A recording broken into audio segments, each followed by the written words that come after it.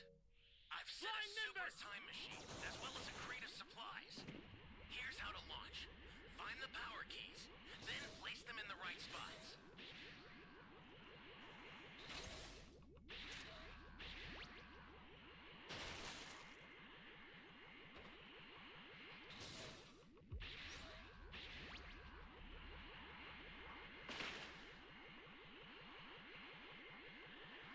Where am I?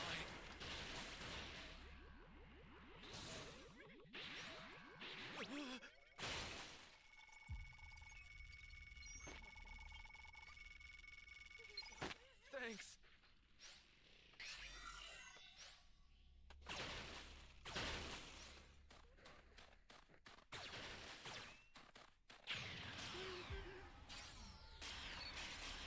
You found a power key. Go slot it.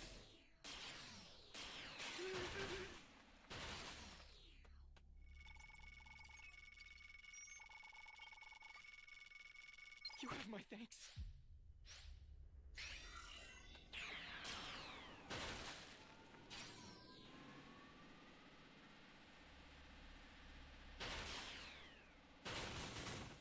That's a new power key. Place it now.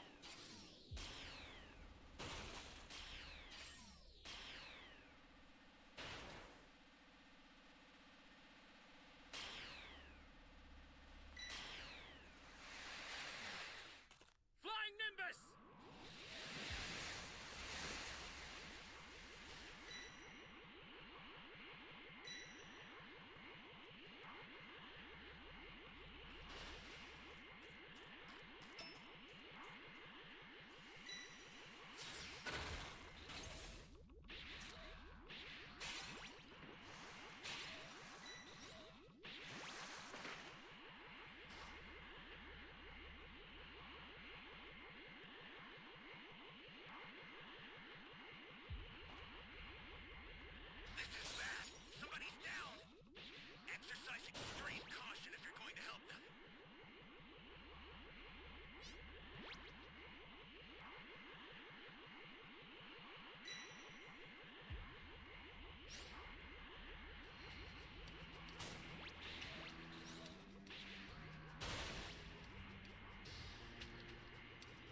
Transphere.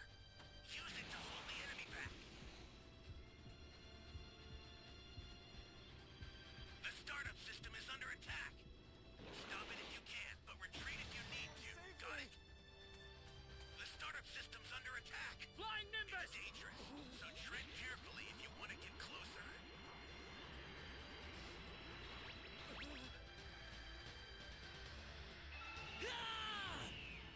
Bro, why would the fuck would you do that?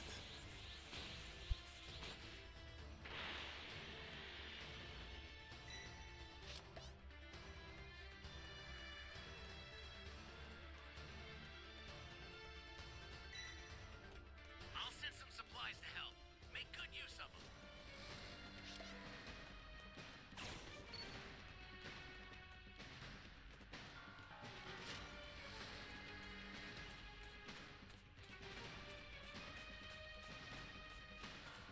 Watch this guy get cooked. I'm not even helping him.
I don't know which guy took the transfer. I'd block his ass right now.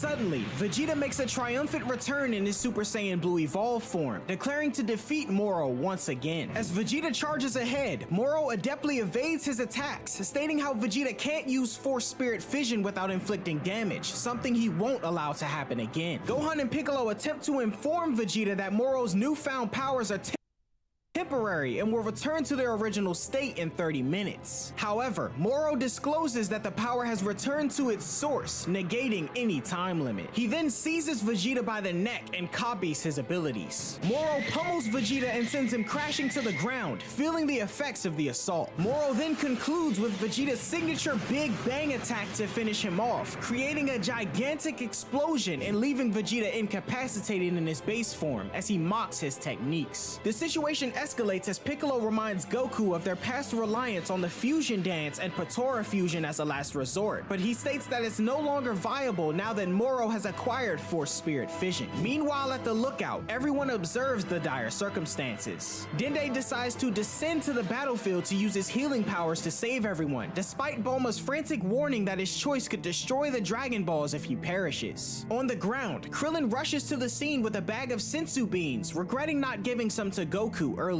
Gohan and Piccolo launch a synchronized attack against Moro, but they're vastly outmatched. Piccolo manages to hold Moro in place, giving Gohan an opportunity to ensnare him using Gotenks' Galactic Donut technique. Goku, now powered up to perfected Super Saiyan Blue, unleashes the instant Kamehameha, struggling to unleash its full impact as Moro effortlessly halts the blast. Goku continues the attack at full power, triggering a massive explosion that covers the battlefield. The smoke dissipates arrives, and the group see that Goku's only managed to destroy Moro's left arm. To everyone's shock, Moro's arm swiftly regenerates, and he impales Goku through the chest with it, demonstrating his access to Piccolo's regeneration through 7-3's previously copied abilities. As Goku falls to the ground, mortally wounded, Moro attempts to steal his energy, but Gohan snaps and attacks Moro, though he's unable to make him flinch before he's ferociously punched in the face, resulting in the loss of several teeth. As Moro remarks on a Saiyan's ability to receive a power boost when enraged, Dende telepathically communicates his plan to Piccolo. However, Moro hears the conversation, halting his finishing blow to Gohan and creating a barrier that prevents anyone from entering or escaping. Shortly after, Dende arrives, unable to assist in the final battle. Moro knocks away Piccolo and Jaco and swiftly takes down Android 17 and 18 with death beams. In a last-ditch effort, after apologizing to Jaco for roping him into Earth's battles, Piccolo prepares an all-or-nothing light grenade using the barrier to his advantage. However, before he can unleash it, Moro hits him with a special beam cannon, incapacitating him. In the aftermath, Jaco stands alone as the only remaining fighter, while the rest of the team has been rendered immobile. As Dende apologizes to everyone for his inability to protect the Earth, he unexpectedly slips through a small breach in Moro's barrier, created by a guide angel that he immediately recognizes. Inside the barrier, Moro approaches Jaco, declaring his energy of little use and promising a swift death before killing everyone on Earth. A terrified Jaco fires his ray gun, but a second shot suddenly appears, causing a much larger explosion. As the smoke dissipates, Moro, on guard, realizes that someone else is interfering, and before Jaco's eyes, a confident Mirus stands before him, ready for battle. Jaco expresses relief at Mirus' arrival, inquiring what took him so long. Jaco explains that Moro's gotten way too powerful for anyone to handle, but Mirus clarifies that he's come to conclude Goku's training. Moro, inside the barrier, observes that the fallen Dragon Team members are no longer present, surmising that Mirus has transported them to a safe and distant location. With a simple gesture, Moro dispels the barrier, and realizing he needs to buy time for Goku and his comrades, Mirus engages Moro, using a pole as his weapon. Moro, unable to sense Mirus' life energy as before, questions if he's some sort of deity. Mirus, choosing not to respond, presses on with his agile and reflexive attacks, keeping Moro on the defensive. Elsewhere, Dende stands over the gravely injured Dragon Team. He looks up and bows to Beerus and Whis for their help, who observe from above and decide to head to Bulma's for food. They notice Mirus is absent, but see no harm in leaving him behind. Dende utilizes his healing abilities to mend Goku's severe chest wound, and the Saiyan regains consciousness, questioning Moro's whereabouts. Dende explains that Moro is battling Mirus, and Goku recalls the warning that any angel who fights seriously will be erased from existence. In haste, Goku rushes to the battlefield to assist. Mirus and Moro continue their skirmish, with Moro starting to gain the upper hand. He senses that Mirus is containing his true power and wonders why he's relying on a tool to fight. To Moro's surprise, Goku arrives at the battlefield, concerned about Mirus sacrificing himself for their sake. He tells Mirus to fall back and powers up to Ultra Instinct Sign, prompting Moro to wonder if Goku was healed by the Namekian he'd heard earlier. Goku decides to go on the offensive.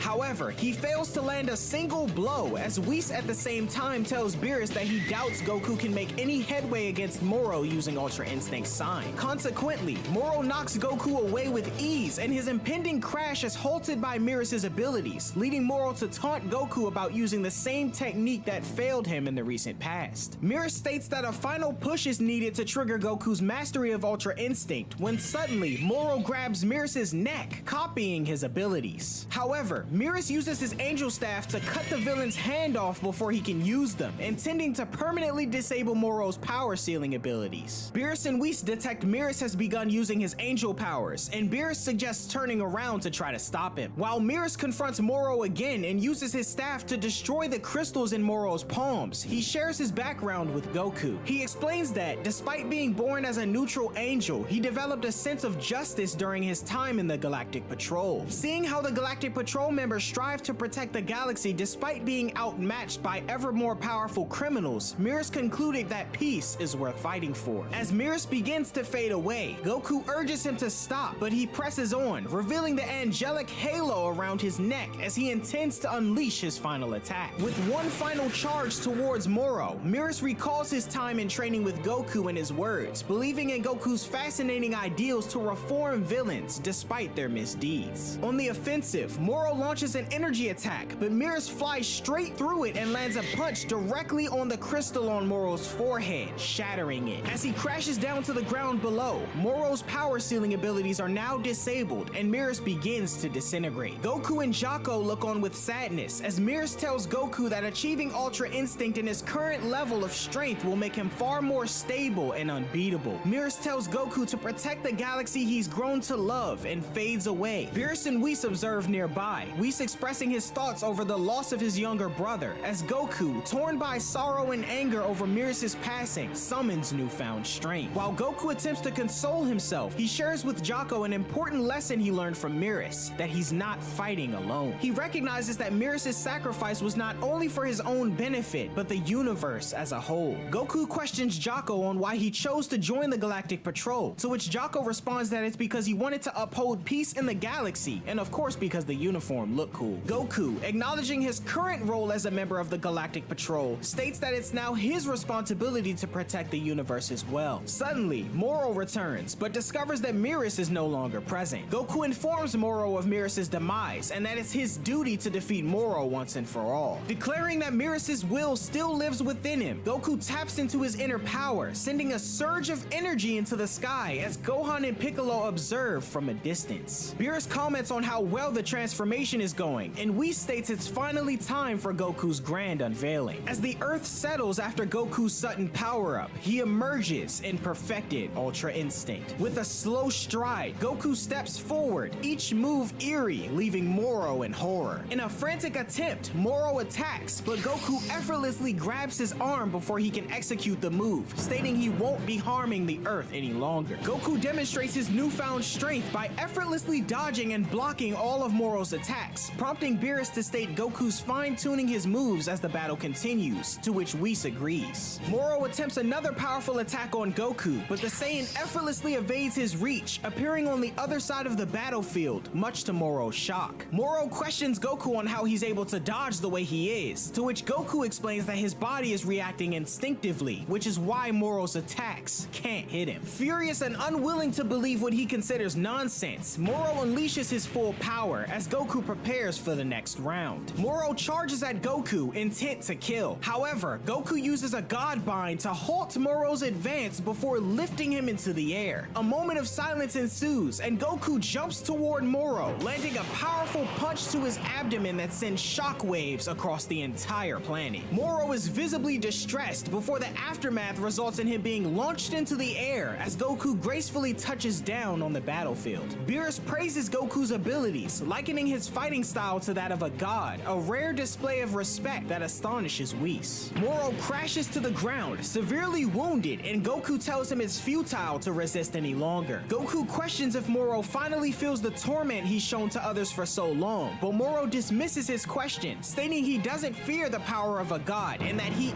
is and will always be the universe's supreme life form. Moro attempts to harness the planet's energy as an offensive measure, but this also proves ineffective. Goku kicks him into an energy stream, severing one of Moro's arms in the process. Moro then tries to drain the Earth's energy for himself as a way to spite Goku, but before he can succeed, Goku strikes him hard in the stomach and sends him crashing into a rock nearby, causing a massive chunk to break away and pin Moro underneath. Lacking the energy to even move, Moro weakly pleads for mercy from Goku. Silent for a moment, Goku verifies with Jaco that Moro had previously received a death sentence, and with a simple gesture, removes his gi with the Galactic Patrol emblem, declaring that he'll now fight as an Earthling. This act alarms Beerus greatly, as he states he's got a bad feeling on what's about to happen. Over in the distance, Krillin arrived with a bag full of sensu beans, observing Goku's growing dominance over his opponent Moro. Goku destroys the boulder pinning Moro and challenges him to get up. He then disappears before Moro's eyes and reappears beside Krillin, taking the bag of sensu beans from him. Goku returns to face Moro and offers to spare his life, but only on the condition that he return to the Galactic Prison and vow not to escape again. Moro hastily accepts the offer, and Goku tosses him a sensu bean, explaining that it will instantly restore his stamina, much to the horror of Krillin and Jocko. Moro consumes the sensu, healing his injuries, and when Goku tells him to leave once more with Jocko, Moro reveals that he lied and launches an attack on Goku, attempting to pierce his chest as before. However, Moro's arm shatters against Goku's robust body, causing him to cry out in pain. Whis comments on the sturdiness of Ultra Instinct when honed properly, and Beerus calls Goku an idiot, urging him to finish the job. Goku calls Moro a coward and asserts that he could never defeat him, reverting to his normal state. He questions whether Moro has ever engaged in training, to which Moro admits that he hasn't, claiming that training is for the weak. Goku expresses his disappointment, wishing Moro had chosen to grow stronger through training rather than consuming planets and harming innocent lives. Suddenly, Jocko cuts in, urging Goku to hurry and finish off Moro, as he clearly has no intention of turning over a new leaf. However, Goku opts to talking to him a bit longer. Moro screams in frustration, shocked that he could be defeated by a tribe that emerged only a few million years ago. Goku then questions Moro's intentions on returning to prison, and when Moro defiantly vows to continue devouring planets, Goku reactivates perfected Ultra Instinct with the intention of finishing him off. When Moro inquires about Beerus' ability to use the same technique, Goku confirms he was able to do so. Moro then notices his severed hand next to Goku and recalls grabbing Beerus' neck before he disappeared. Moro then dons an evil smirk and summons his severed hand back to him, stating how soon his body will also move on instinct. Moro then reattaches his once severed hand, incorporating Beerus' powers and abilities, transforming into an angelic form with his crystals now recovered on his body. As Jocko tells Goku he should have just finished the job, Moro lands a blow on Goku, stealing the bag of sensu beans and destroys them as the two prepare to continue their battle. The combatants charge toward one another, and Whis teleports Jocko and Krillin inside his barrier for their safety as the powerful clash creates a massive explosion. Concerned about potential Earth damage, Goku requests Moro to follow him, and they continue their skirmish in the sky. Moro is amazed at what his newly enhanced body can do, and they race across the planet, with Moro separating in two with his magic, cutting Goku off and landing a kick on him, sending him crashing into a mountain. Moro reminds Goku of his magical abilities, but Goku remains undaunted, encouraging Moro to try harder. Goku launches a kick that Moro blocks, and his arm swells up significantly as he attempts to attack Goku, who skillfully dodges it and counters with a powerful kick to Moro's back, causing Moro's upper body to inflate as well. Jocko questions what's going on, and Whis explains to Jocko that Moro's body is struggling to contain the angelic power coursing within it. With Moro continuing to swell with each blow, Goku gains the upper hand and tells Moro he's making the same mistake as Saganbo. Goku says that he's only able to withstand Ultra Instinct because he's trained his body to do so, but Moro's body is hitting its limit. He urges Moro to relinquish Beerus' power before it consumes him, but irritated, Moro attempts to attack Goku again. As Moro's body deteriorates after a blow to the back of the head, he expresses his desire for a stronger body to withstand this power. Krillin and Jocko cheer Goku on, believing the Earth is saved, but Whis notices something strange. Whis advises Goku to finish Moro off, as prolonging the battle would be unwise. Goku agrees and moves to deliver the final blow, but Moro surprises him by merging with the planet itself.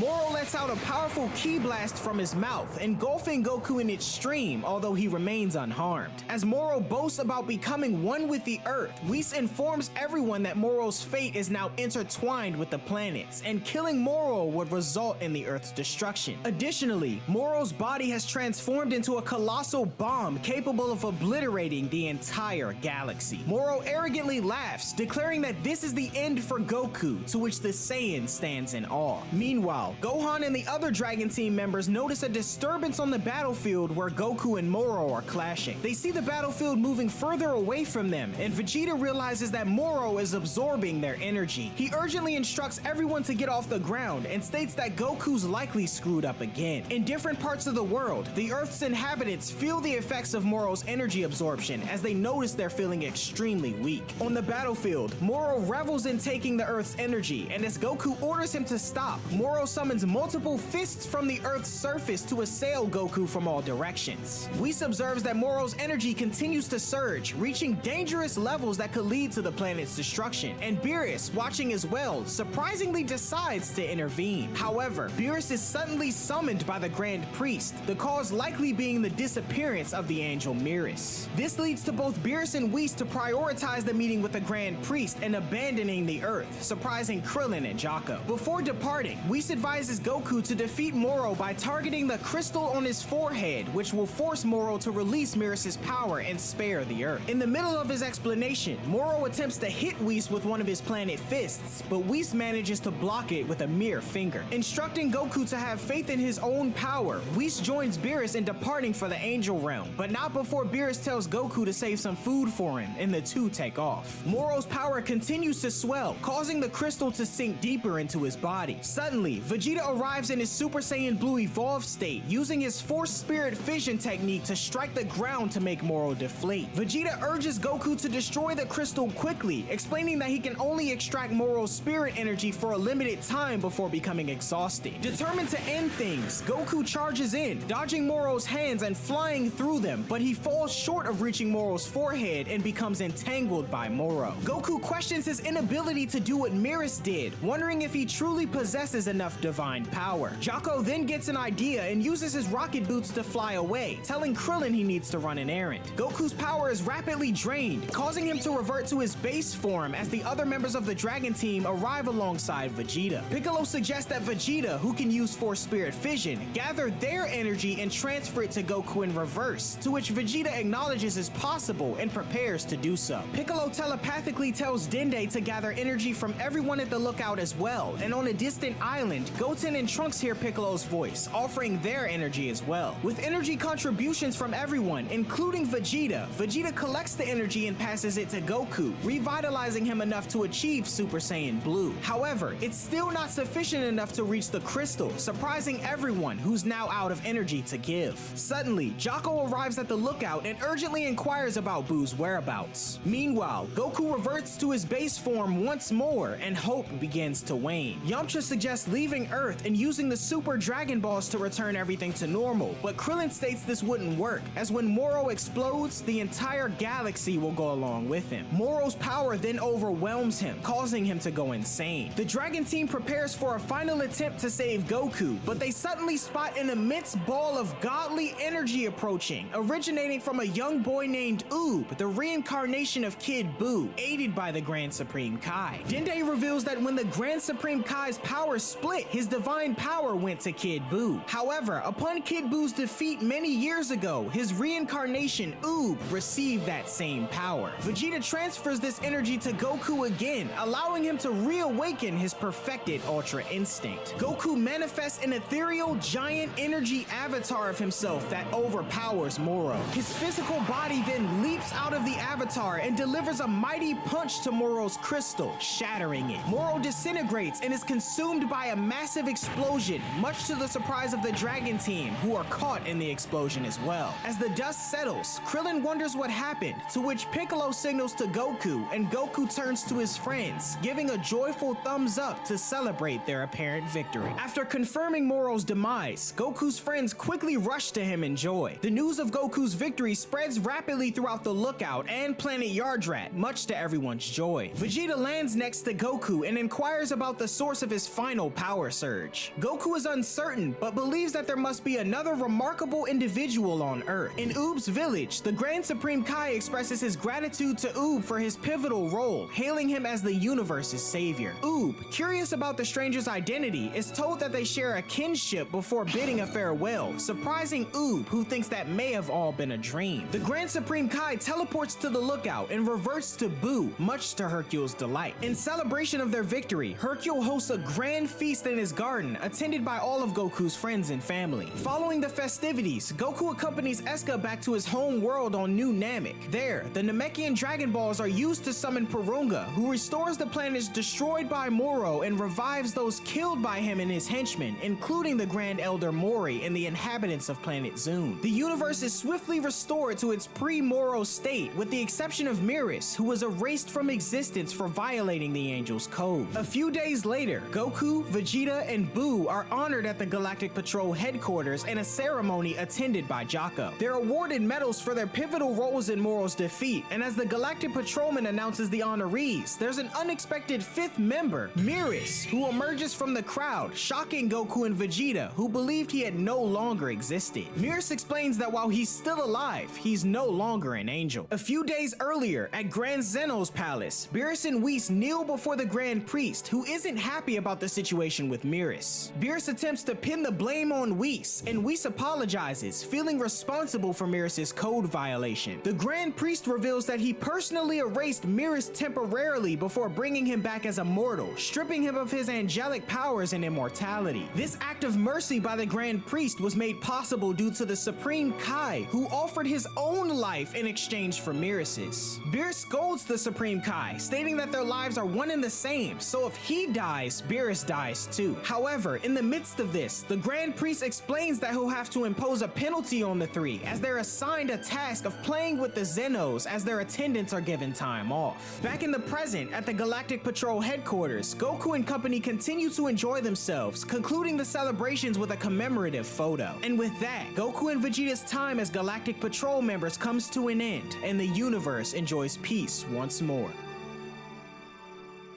The Granola arc takes place after the events of the battle with Moro. Peace returns to the universe as Jocko, relaxing, is informed by Calamus that he should be on patrol. Believing his time is better spent on the computer though, Jocko is pulled aside by Calamus to visit the Galactic Prison. Arriving at the lockup housing the survivors of the Galactic Bandit Brigade, Calamus questions Yunba about a faint distress signal emanating from the Earth's crater following Moro's defeat. Unfortunately, Yunba isn't privy to any information on the matter, and instead changes the subject, asking for more food. Jocko, exclaiming that the bandits will never enjoy the pleasures of endless food and daylight again, is interrupted by Zayogi, who criticizes the Galactic Patrol for killing their friends. Calamus tells Zayogi that Moro is to blame for the death of their comrades, and Jocko states that he literally devoured OG-73. However, Zayogi claims he wasn't talking about 7-3, and goes on to say he was just another thing that they stole, filled with valuable data until his destruction, ruining all the hard work they put into making him a powerhouse. Back on Earth, a tiny piece of the decimated 7-3 begins to move around, as Yunba, curious about the life form's fate,